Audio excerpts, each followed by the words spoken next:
This video is made possible by the following cuties. You can check out the gear they provide for me in the description below. Hey guys, Jimmy here, and welcome back to Assetto Corsa for another video. So in today's video, we're at the Monaco Grand Prix circuit, a track that I think is fairly polarizing in terms of opinion. Some people really dislike it, some people really like it. Me personally, I really enjoy hot lapping around here, but I think racing can be quite boring because it's very hard to pass, of course. But luckily, we are going to be doing just that. We're going to be hot lapping in pursuit of the Monaco lap record. See, there are two lap records around here. One is a race lap record set by Max Verstappen, which is a 1:14.2, and the other, much quicker, is the qualifying lap record set last year by Lewis Hamilton in qualifying, which was a 1:10.1. And I'm going to be using a range of cars to try and do that. And first up, if you have a keen eye, you've probably spotted it already, is the Lotus 98T, as driven by Johnny Dumfries and, of course, Ayrton Senna. Now, whilst I don't expect this car to get anywhere near either of the records, I think it'll be great context as to how much F1 has moved on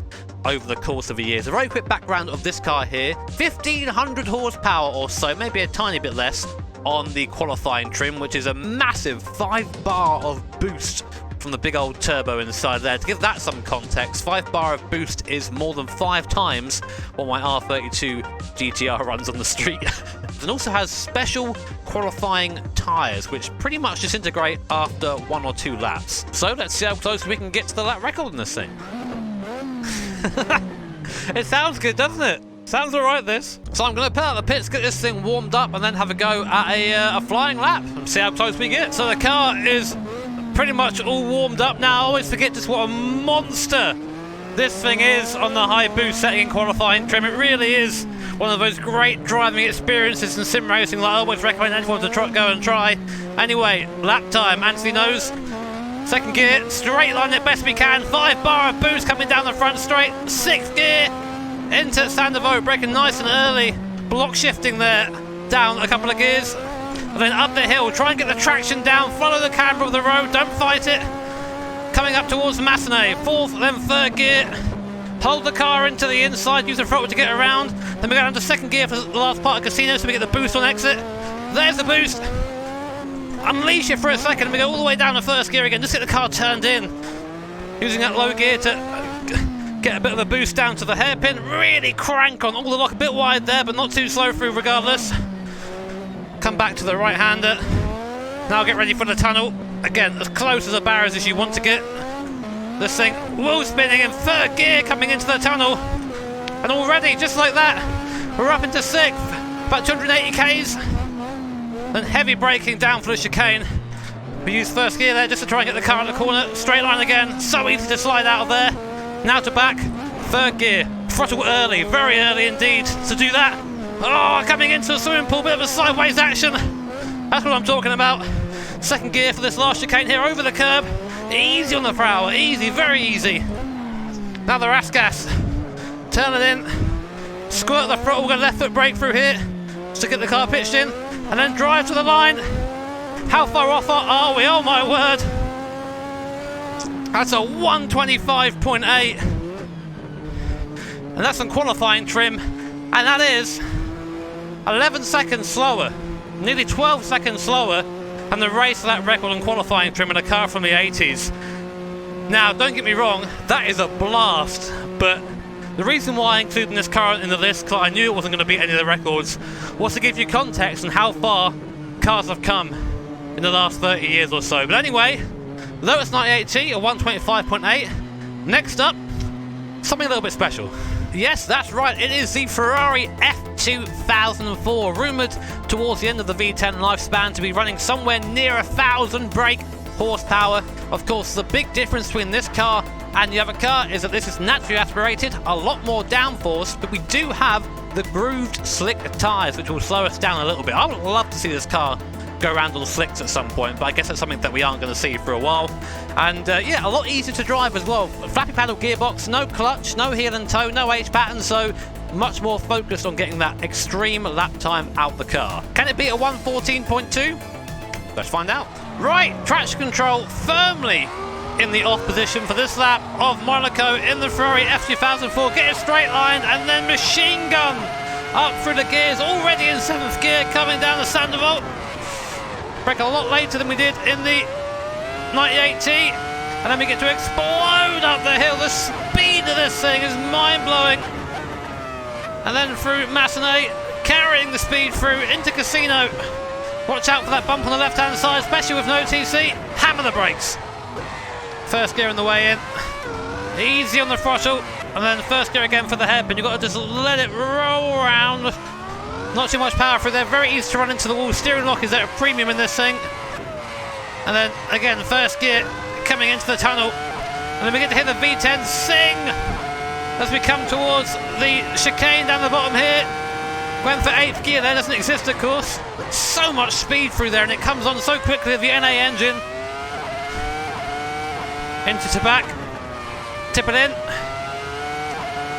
Flat through here. Oh, that's scary, I love it.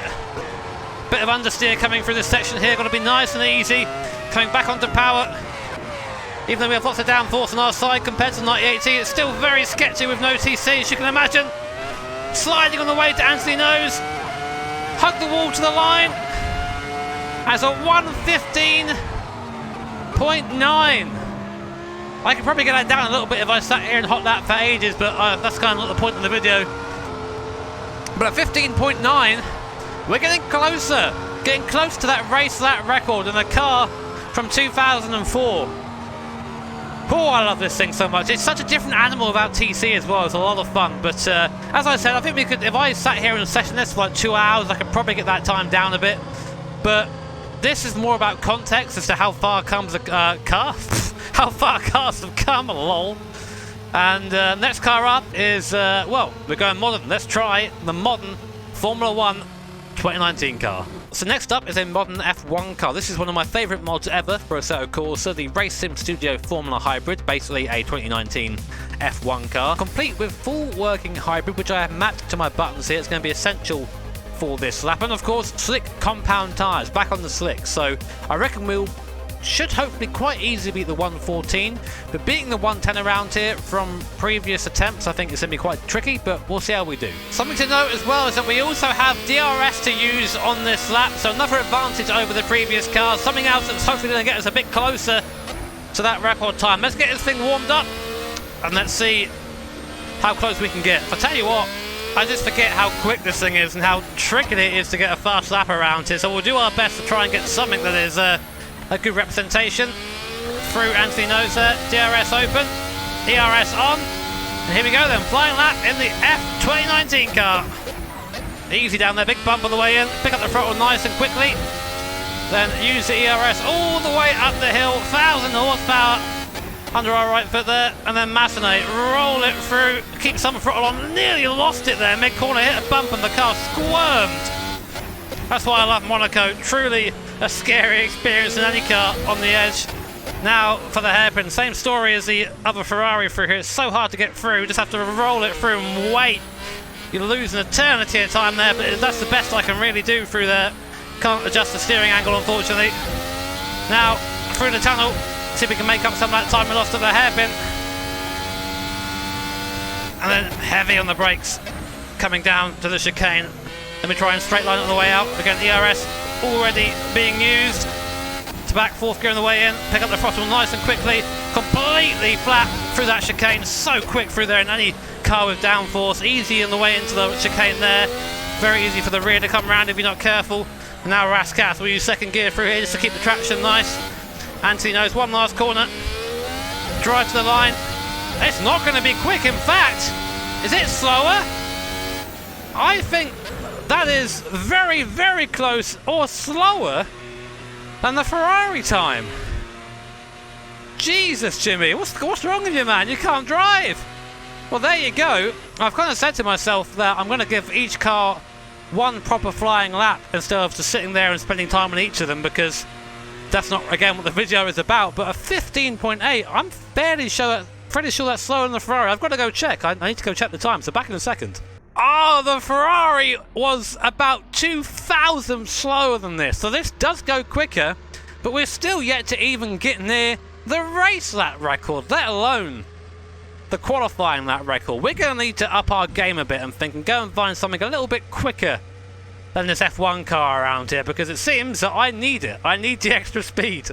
And speaking of extra speed, we now have it. This is the Porsche 919 Evo, the car that lapped the Nordschleife in real life in 5 minutes and 19 seconds and has proven to be quicker than F1 cars at a couple of circuits. So I thought if any car can come close to breaking some records, it would be this thing. Now, I've done videos in the past of this thing, but in short, about 1200 horsepower with all the hybrid deployed and lots of downforce. So I'll be interested to see how it fares here at Monaco. I tell you what though, the outlap suggests to me that this might not be quicker than the modern F1 car around here. It's incredibly fast, but not quite as agile as the F1 car. We'll see what we can do though, using our mega boost button around the last corner.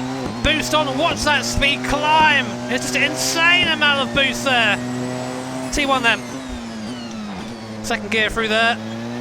And picking up the boost as soon as we can. You're going to hear that word a lot on this lap because that's all this lap is. Just getting on that button as quick as you can. Massenet, car just about sticking. And then as soon as we're out the corner, buttons down again. The acceleration of this thing just always boggles my mind. It's so fast in a straight line. But this is a tough bit now, coming through the hairpin. Trying to pick up the throttle there and exit, trying to spin it out of the wall, just about managing to do so. Easy, there you go. Trying not to hit the traction control too much out of there. We've got a brake about the start of the curve, a bit earlier than the F1 car, because we are heavier. There you go. And then we go. Nice and neat and tidy. Using all the downforce. I've got everything bolted on that I can have. And now back on that button, here's the scary bit. Keep it on. Woohoo! It's fast through there. Back on the button. And now for the clumsy bit, the car doesn't like this bit too much. Using first gear through there. Right, let's see. Can it beat the F1 car? 15.8 to beat. Cross the line at 15.97. So that means this is slower than the F2004 car, only just, but those cars are all separated by less than a tenth of a second. My word. I don't know if I'm just having a bad day driving, or maybe the track's a bit different, or the cars are a bit different, but I feel like I'm going pretty quick, but I'm nowhere near any of the records so far. So at this point, I'm going to say, no, I can't smash the Monaco lap record on my own anyway, either of them. But, as you know, I have something very special that I bring out every now and then when I feel like I need to lay down some lap times that are certainly very realistic, definitely. And I think it's time to bring out that car and to smash the record. Oh yes, the Red Bull X 2010. When Adrian Newey was asked how much downforce is on this car, he replied with yes. 1500 horsepower, V10 engine. It's also a fan car as well, so it has downforce at all speeds, weighs next to nothing, and it's basically, as you can see, a jet fighter for the road. Now technically this car doesn't exist in real life, it's a concept. There is a version, a model of it in the Red Bull Hangar 7 that I've actually touched. Touchy. So whilst this is probably going to go quicker, it's only for fun. So let's see what this X2010 can do. So just while I prepare myself to essentially hold my breath for the whole of the next lap, let me just remind you of the speed of this thing. Now, the Porsche 919 Evo, in real life, did a lap time on a Nordschleife in 5:15, which is ridiculous. I think in sim I went a bit quicker. I think I might have even got underneath the 5-minute mark, but again, incredibly quick. This, in the hands of me anyway, around the Nordschleife, did a 3-minute 58-second lap time. That's a lot faster. So, yeah, I guess just prepare for insanity. It's coming. Right, I'm going to shut up for this lap, because I need to concentrate.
thing is stupid. A couple of wall taps along the way, but this thing just can't get round the hairpin even. Nothing bloody can, I swear.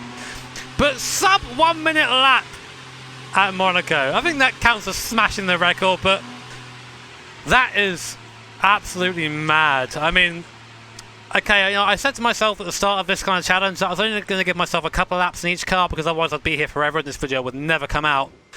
But that was literally my first lap around the circuit and 58.976. Do you know what's mad? That in qualifying, as I just nibble the wall a bit more, in qualifying, an F1 car from 2019 is only 11 seconds slower than what is basically the fastest car ever conceived and maybe can be realistic if you actually built it, which I think is mad. But anyway, I'm going to leave the video there, guys. Feel free to drop in the comments. Tell me your best times you've done in the cars that I've used today. I'm sure you've all smashed me, as you always do. But if you enjoyed the video, then make sure to hit that like button. If you really enjoyed it, subscribe and hit the bell notification icon, because that way you might actually see my videos. I know, crazy, right? A big thank you to my sponsors and to my patrons for supporting me and making this content possible, and to Gary for helping me out a bit today as well. Take care, have an awesome day, see you all next time.